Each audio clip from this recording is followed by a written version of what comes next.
Hello, hello, my sweet and beautiful bookish friends.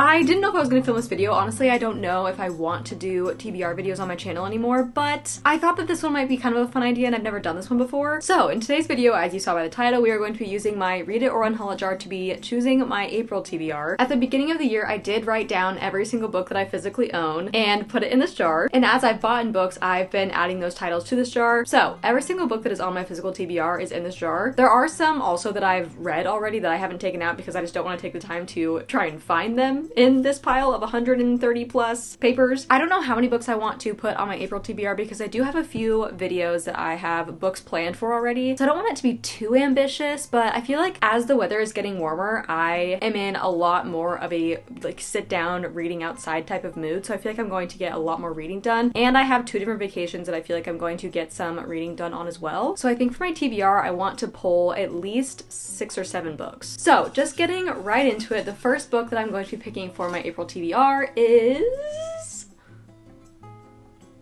Oh, I got rid of this book. It was The Alchemist, and I actually just unhauled that book. I did go through and unhaul quite a bit of books too, so I feel like that might happen a lot, honestly. So, not adding that book to our April TBR. So the actual first book that we're going to be adding to our April TBR is... If I could open this.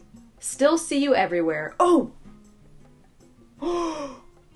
Ooh, I'm actually excited because this is one of the more recent ones that I got. So, Still See You Everywhere is Lisa Gardner's, I think, newest release in the Frankie Elkin series. So the first book was Before She Disappeared, the second book was One Step Too Far, and then now the third book is Still See You Everywhere. So this adult murder mystery series follows our main character, Frankie, and Frankie is a recovering alcoholic. Well, not recovering, she's been like 10 years sober, but she kind of takes it upon herself to look into cold cases and find missing people that the authorities and other people have kind of like forgotten about. This first one I really enjoyed. I gave it like a 3.75, I think, only because it was a little bit slow. It was more mystery than thriller. And then this one I gave a 4-star and I thought it was really fun. It was definitely a lot more thrilling than the first one. So I'm very much looking forward to this one to see like where that stands. More mystery or more thriller. Also, I can't tell if I look ridiculous in these glasses or not. I'm just gonna take them off. Anyway, technically you can read these books out of order like as standalones, but I chose to read them in order and I'm glad I did because she does kind of like reference back to people and things that happened in like the previous book. So I would definitely suggest to read them in order, but you don't have to. So the little thing on the back says, a young girl kidnapped in Hawaii 12 years ago, a female serial killer awaiting execution in Texas in just 3 weeks' time, and a recovering alcoholic with more regrets than belongings determined to find justice. 3 women on one terrifying trajectory where the sins of the past and the secrets in the present all have the power to kill. So this one, if I can remember correctly, our main character Frankie goes to a remote atoll in the Pacific where a charming tycoon, I don't know if I'm saying any of these words correctly, is constructing an eco-resort and possibly holding some girl against her will. So I think this one's going to be a really fun book to read on vacation because it kind of gives those like tropical vacation vibes. So the second one that we are going to be adding to our April TBR is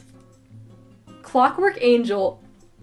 Wow, I'm getting really good ones actually. So this is the first book in the Infernal Devices series. I know that this is an older series, but A, I've never read it, so I'm very excited to, but B, I've heard nothing but good things, and I feel like this one is kind of one of those book series that is like resurfacing because I feel like I've been seeing a lot of people reading this lately. I honestly don't really know what this is about. Our main character, Tessa Gray, crosses the ocean to find her brother in Victorian England. Something terrifying is waiting for her in London's down world. Kidnapped by the mysterious Dark Sisters, who are members of a secret organization called the Pandemonium Club, Tessa soon learns that she has the power to transform into another person. The Magister, which is a shadowy figure who runs the club, will stop at nothing to claim Tessa's power for his own. So Tessa takes refuge with the Shadowhunters, which are warriors dedicated to ridding the world of demons. I think it might be a little bit of a love triangle because it says that she finds herself fascinated and torn between 2 best friends, James and Will. That sounds like a love triangle to me. She may need to choose between saving her brother and helping her new friend save the world. So this just sounds very interesting. I've heard to start with this book because I know in this world there's like 3 different series, I think, but the way that my brain operates, I like to read things in like chronological order and not technically like the publication order, but I fear if I do that I will miss out on some world building that would have been in City of Bones, which I believe is like technically the first book in this like world. I'm not sure, so if you have read Cassandra Clare's books, please tell me where I should start because I'm confused. So the third one that we will be picking for our April TBR is,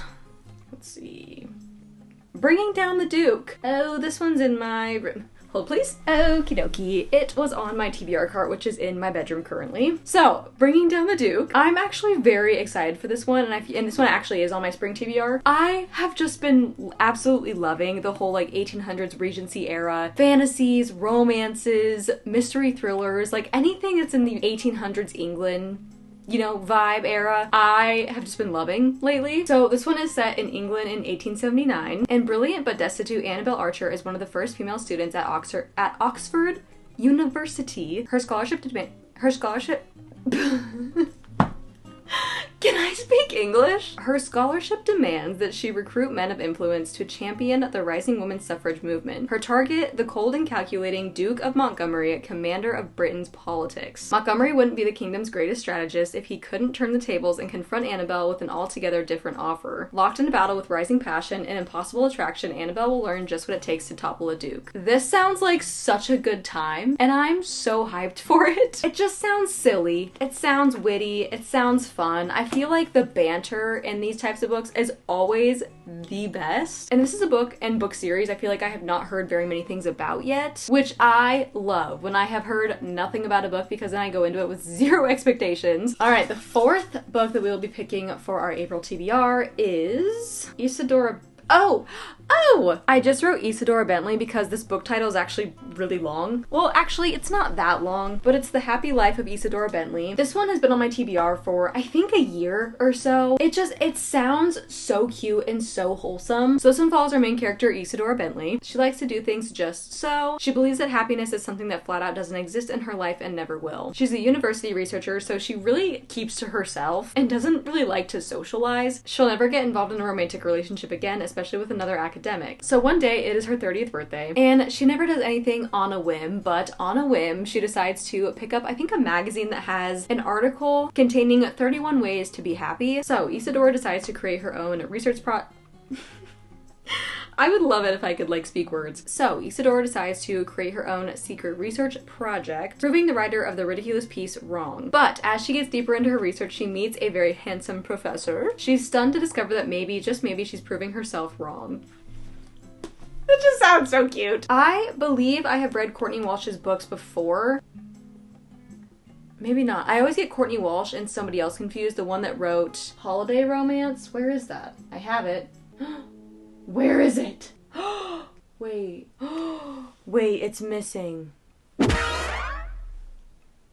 Oh, no, it's not. It's right there. Oh, Catherine Walsh. I always get Catherine Walsh and Courtney Walsh mixed up. But anyway, yes, this is the fourth book I will be adding to my April TBR. So the fifth book that we'll be adding to our April TBR is Sky's End. That's another one that wasn't on my TBR cart that's in my bedroom. I did recently add all of the books that I got from my book haul like a week or two ago, so I feel like I'm getting a lot of those ones for my April TBR. But this is Sky's End. If you didn't see my book haul video, this one is a YA sci-fi fantasy, basically about our main character Conrad, and Conrad refuses to become heir to his murderous uncle, but then these big sky serpent things start to like attack the floating islands that they live on, which I think is so cool. Like the premise and like the world of this book sounds so cool because they literally live on these like floating islands, and there's these big like sky serpents that, I don't know, it's just really cool. But yeah, they end up like attacking and end up killing Conrad's mother. So Conrad cuts a deal to save the only family he has left. To rescue his sister from his uncle's clutches, Conrad must enter the selection of the 12 trades. Freshly recruited into Hunter, which is the deadliest of all the trades, Conrad endures rigorous training, manipulative peers, and the Gauntlet, which is a brutal final challenge that pits Conrad's skyship crew against the very terrors that orphaned him. It honestly just sounds like a good time. I have been really trying to get into more sci-fi books, which I don't know if this is sci-fi or fantasy. It kind of sounds like a little bit of both. But either way, I haven't heard literally anything about it. I've never seen anybody read this book. I'm excited to go into it again with no expectations. Okay, that's 5 books, so let's pick 2 more. Just to have a good time, like let's pick 2 more. So the 6th book that we'll be reading in April, hopefully, is A Dawn of Onyx. This book recommendation I actually got from Bestie Ashlyn. I can't remember when she read it. I think it was last year maybe, but she said she enjoyed it, and I feel like the font in this book is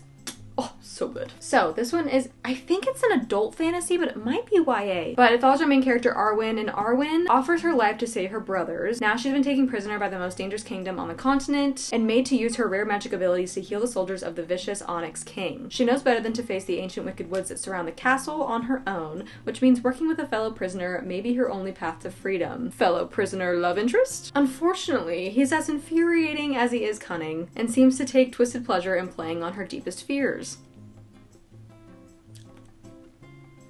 I don't know, I kind of like that. To make it out of enemy territory, she'll have to navigate backstabbing royals, dark magic, and dangerous beasts. But untold power lies inside Arwen, dormant and waiting for a spark. If she can harness it, she just might be able to escape with her life and hopefully her heart. I love a good quest in books, and I feel like that's kind of what this is. Also infuriating and cunning love interest.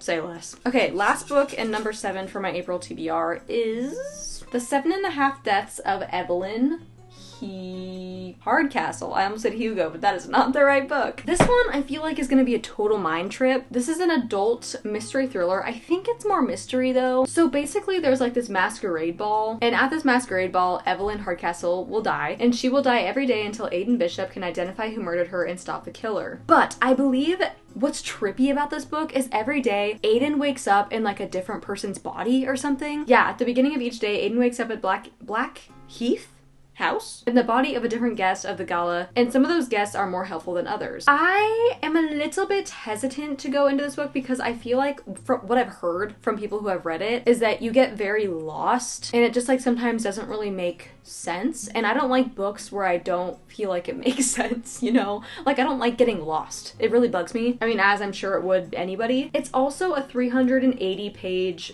mystery thriller, so I don't know, I feel like that might drag on for me. I'm still gonna give it a shot if I even get to it. Let's be honest, like if I even get to any of these books, I try my dang hardest to follow my TBR, but we all know I am a chronic mood reader, and if I am not in the mood for the book that I'm reading, I will hate it. And I don't want to hate these books just because I'm not in the mood for them. I feel like we have a very good mix of genres though, which is usually what I like to do with my TBRs, because I literally can't, like I can't read multiple fantasies or multiple thrillers or like multiple of one specific type of book in a row. So we have a lot of really good picks. We have a mystery thriller, an adult fantasy, a YA fantasy, a fiction, a funny like rom-com type of thing, a YA fantasy, and another mystery thriller. So I feel like this is a good stack for April. Do let me know if you guys like the TBR videos. I just feel like they don't do the best on my channel, and I don't know if they are like the types of videos that you guys really like to see, but if you do, definitely let me know, because then I will continue to make them. So that's all that we have for our April TBR. Please let me know what is on your April TBR and if we have any of the same books that we are reading. I'm so excited to do some videos surrounding these books as well, so definitely stay tuned for those. For now, I hope you guys have a beautiful rest of your day, and I will see you in my next video. Mwah.